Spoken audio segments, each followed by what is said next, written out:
All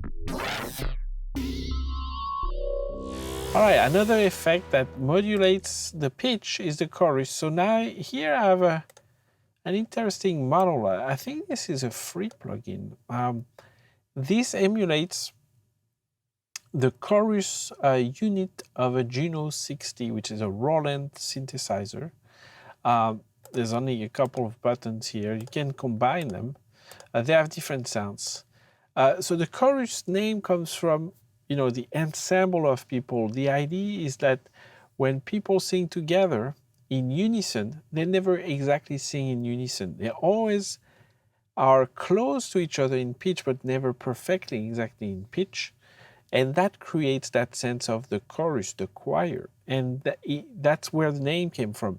To do that, we have a slow oscillation of the pitch that's different usually on the left and the right. And it would really create that kind of enveloping sound. I think it's this particular unit, I think it's pretty sweet sounding actually. But there's all kinds of choruses and you have to try the ones that you like. Let's listen to what effect it has on the vocal for Sia here. It's on chorus. Party girls, don't get hurt, can't feel anything. When will I learn? I push it. I'm gonna play just the chorus. Party girls, don't get hurt, can't feel anything. When will I learn? So that creates really like a stereo that was not there. And when you play it on its own, you don't hear as much the pitching of it, the pitch difference. Let's play it with the dry and the chorus. Party girls, don't get hurt, can't feel anything. When will I learn? I push it down, push it down. Now we have the other flavor, number one. Party girls, don't get hurt, can't feel anything. When will I learn? I push it down, push it down. And when we put them together, it's a bit more goofy, I would say, sounding. Party girls, don't get hurt, can't feel anything. When will I learn? It sounds a bit... Party girls, don't get hurt, can't feel anything. When will I learn? To me, it sounds a bit like the reed of an accordion when I have those two together. I'm not exactly a fan. I really like the sound. Party girls, don't get hurt, can't feel anything. What this does to a vocal. So a lot of people use that kind of chorusy effect on vocals to make them wider. They've been used a lot on guitars and bass too. So let's listen to that guitar, for example, with the chorus on it. It can be, when it's a lot of chorus, it can be a bit gimmicky and weird sounding. But let's listen to this. Party girls, don't get hurt. Sorry.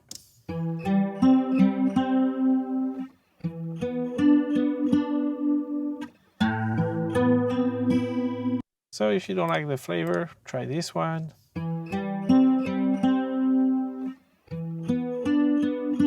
I like it better on the guitar. Now let's try the one I call Goofy.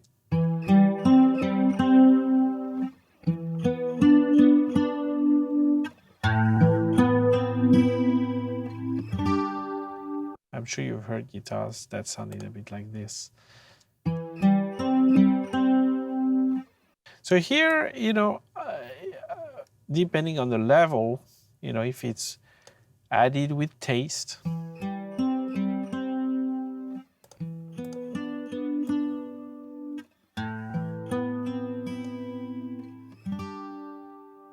it creates like an enveloping harmony a bit to the side there, which can be cool. Now let's listen to it on the snare.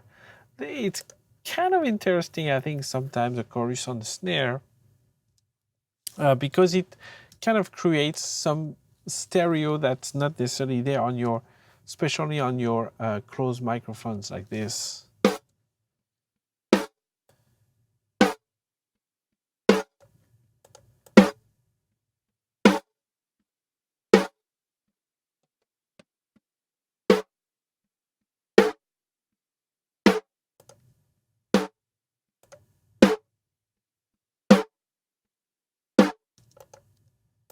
So if I play just the snare, the chorus,